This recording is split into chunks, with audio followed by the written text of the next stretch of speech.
Nah, Pak Odika ini merupakan anggota DPRD Kota Makassar dari Dapil 3 Betul. Makassar, meliputi Kecamatan Beringkananya dan Tamelan Ria.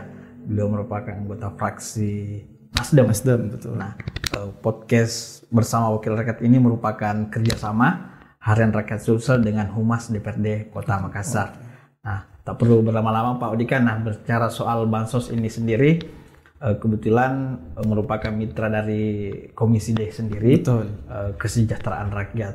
Nah, bansos ini kan selalu menjadi perbincangan hangat di masyarakat. Nah, kira-kira untuk di Kota Makassar sendiri, apa saja jenis bansos yang kerap diterima oleh masyarakat, Pak Odika? Bansos kan, kalau kita bicara bansos itu bantuan sosial yang banyak diterima masyarakat itu seperti salah satunya PKH, PKH, anak sekolah, KIP, KIS, dan sebagainya. Jadi kalau kita bicara bansos, memang dari sebelum saya dilantik, dari masa kampanye, selalu menjadi isu yang sangat penting di tengah-tengah masyarakat.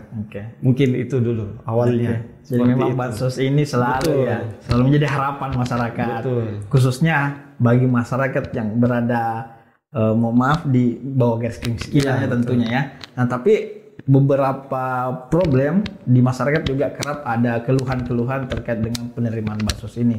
Contohnya ada masyarakat yang harusnya dapat justru tidak dapat. Ada yang harusnya tidak dapat malah dapat. Nah, kira-kira bagaimana Pak Odika melihat itu? Itu adalah poin utama masalahnya sebenarnya saat ini ya di masyarakat. Dari zaman kampanye sampai saya dilantik, alhamdulillah sekarang menjadi anggota DPR, setelah melakukan reses sebanyak 2 kali, tetap itu lagi masalahnya, masalah pendataan bansos yang dikeluhkan. Dan kita sudah, Komisi D sudah melakukan 2 kali monef bersama mitra, dan ini adalah salah satu poin yang sering saya tanyakan kepada dinas sosial, dalam hal ini dinas terkait yang menangani masalah bansos ini.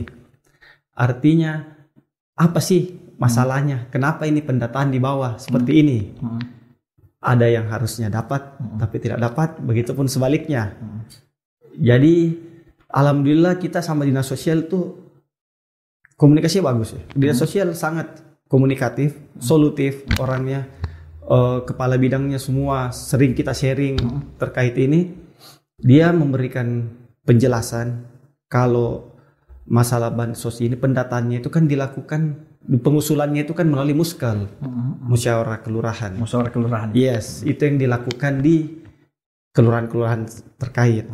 Dalam hal ini dinas sosial sudah memberikan honor kepada operator-operator di tiap kelurahan yang melaksanakan muskal. Itu adalah berarti itu adalah salah satu upaya yang dilakukan dinas sosial untuk memperbaiki data bansos ini. Seperti itu.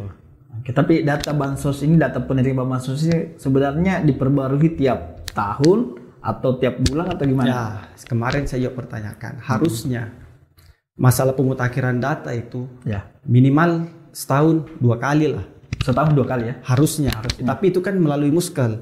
Nah, maka dari itu kemarin saya terus terang sempat bertanya ke dinas sosial, kapan lagi harus dilakukan muskal? Beliau menjawab, kebetulan saat ini Kementerian Sosial menginstruksikan untuk dilakukan ground checking kepada data yang sudah ada sekarang. Karena basis data ini dulu namanya DTKS ya, kalau nggak salah namanya DTKS, sekarang berubah jadi DTSEN. Nah, atas dasar itu Kementerian menginstruksikan seluruh dinas-dinas terkait, dalam hal ini mereka punya pendamping di tiap-tiap kelurahan, melakukan ground checking atas data-data bansos yang ada saat ini, data-data DTSEN itu tadi, untuk diverifikasi apakah ada yang masih sesuai atau ada yang tidak. Atas dasar itu nanti berikutnya mungkin akan dilakukan pemutakhiran data lagi.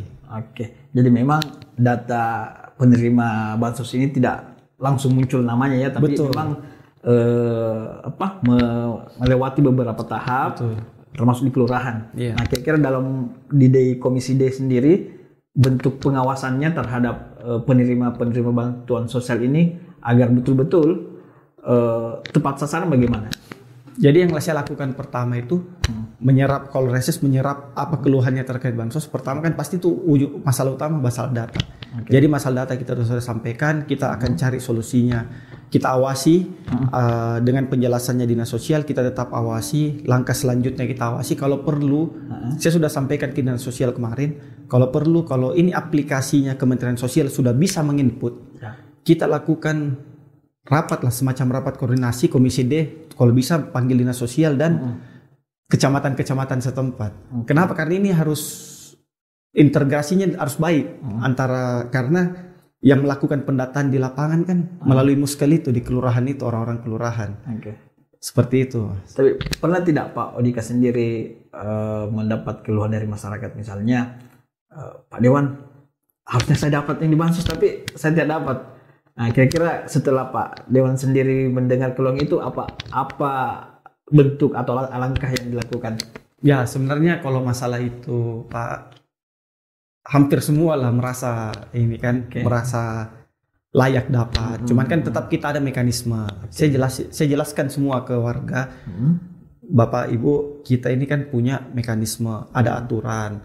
Jadi kalau memang kita layak dapat, insya Allah pasti akan diusulkan dapat. Nah, makanya kita harus penguatannya itu di kelurahan-kelurahan, di RT RW setempat. Mungkin dalam hal ini mungkin RT RW yang disuruh untuk mendata, membantu mendata dan segala macam. Di muskel itulah yang kita harus awasi di situ agar lebih datanya lebih tepat gitu.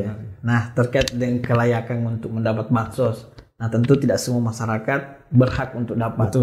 Nah, apakah memang ada kriteria tertentu agar masyarakat ini bisa mengajukan diri bahwa saya ini layak dapat bansos?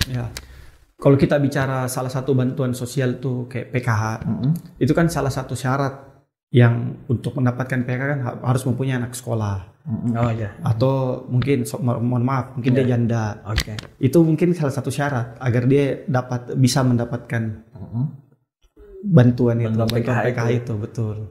Tapi kalau misalnya dia pengangguran atau ekonominya rendah, apakah dia juga dapat layak dapat? Tentu kan, makanya dari itu, dari proses verifikasi faktual itulah yang menentukan. Jadi teman-teman nanti yang baik itu kecamatan atau kelurahan yang turun mendata, ya disitulah ujung tombaknya lah untuk tepat sasarannya program ini sebenarnya.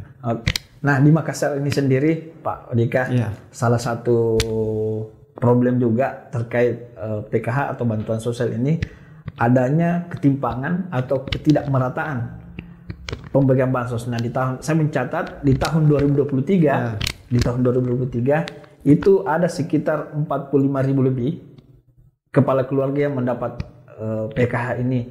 Namun tercatat ada kecamatan yang terbanyak itu sekitar 7.000-an lebih. Sementara ada satu kecamatan juga di ujung Pandang itu hanya mendapat 600-an. Nah, ini ada ketimpangan atau ketidakmerataan. Kira-kira kalau Pak Odika sendiri melihat harusnya pemerataan pembagian bansos ini bagaimana? Kalau kita bicara bansos, dia kan basis datanya itu bukan berdasarkan jumlah penduduk sebenarnya. Dia berdasarkan DTCN itu tadi. Jadi dia akan tarik data dari yang terdaftar DTCN. Itu yang akan mendapatkan bantuan. Jadi bukan berarti misalkan kecamatan saya kan salah satu kecamatan terbesar, dapil saya itu Biringkanaya. Mungkin Biringkanaya saat ini jumlah penerima bansosnya lebih sedikit dari Tallo. Tapi ya dalam hal ini kita harus lihat dulu nih. Apa yang menjadi, apakah memang di situ masyarakat miskinnya lebih sedikit atau pendataan yang salah? Nah, maka dari itu saya sebagai salah satu anggota DPR yang sangat concern terhadap pendataan bansos, karena setiap motif ini saya tanyakan terus Pak. Karena ini keberhasilannya ini program adalah di pendataannya. Jadi saya betul-betul menunggu apa yang dilakukan kita sama-sama lah, bukan cuma kita, maksudnya kita sama-sama mengawasi semua stakeholder. Ayo kita sama-sama awasi pendataan bansos. Karena tidak semua orang yang layak itu harus masih layak. Tapi kan bisa saja dia awalnya memang layak mendapatkan bantuan, tapi kan alhamdulillah mungkin di tengah-tengah perjalanan ekonominya membaik, kan artinya dia sudah harus legowo lah, dalam arti dia harus sadar diri juga, oh ya masih banyak yang lebih membutuhkan.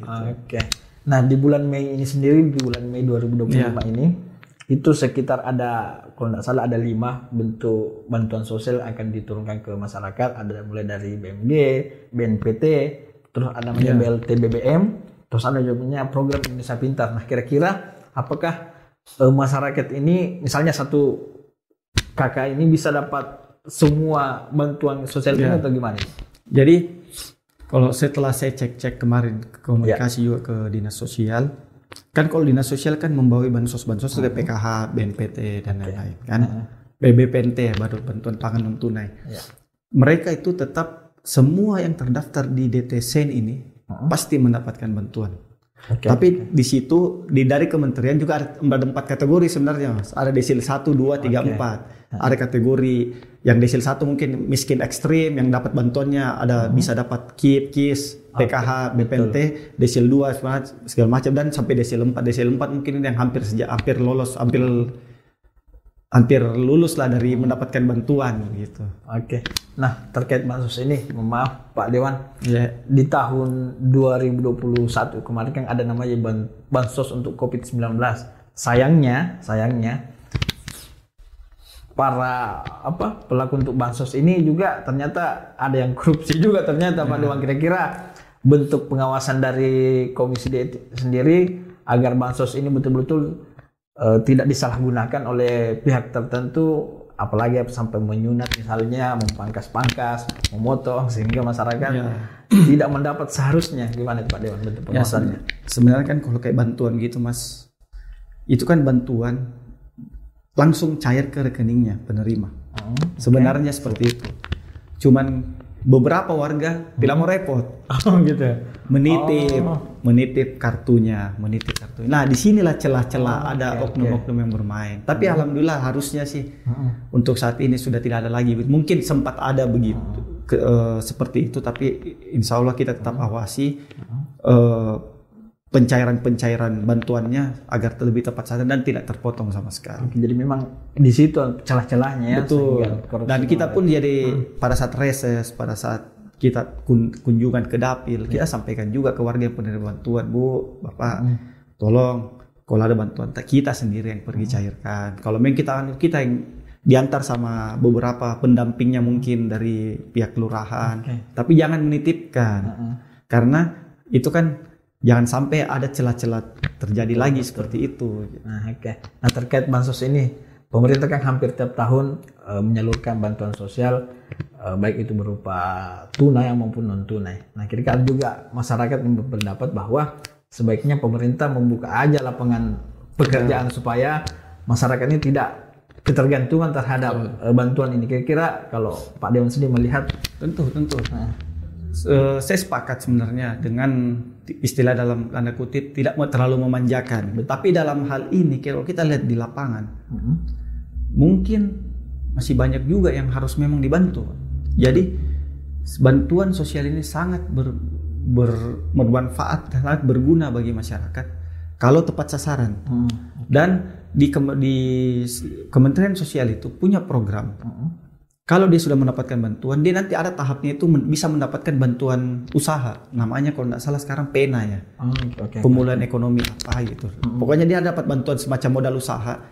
Kalau dia sudah mendapatkan modal usaha, artinya orang tersebut sudah di tahap akan graduasi dari data bansos ini. Jadi artinya dia kalau sudah dapat bantuan usaha, artinya dia sudah tidak dapat lagi bantuan. Iya, karena sudah diberikan bantuan usaha dari kementerian itu. Nah, Pak Odika. Nah, terakhir ini kira-kira harapan Anda kepada pemerintah dan tentunya masyarakat soal pemerataan pembagian bansos ini agar ke depan tidak ada lagi masyarakat yang harusnya layak mendapat tapi justru mereka tidak dapat.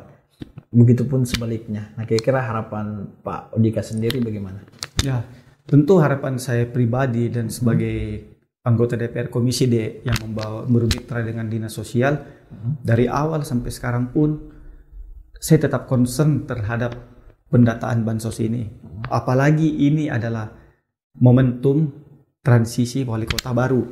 Artinya, disinilah kita gunakan transisi ini untuk memperbaikilah.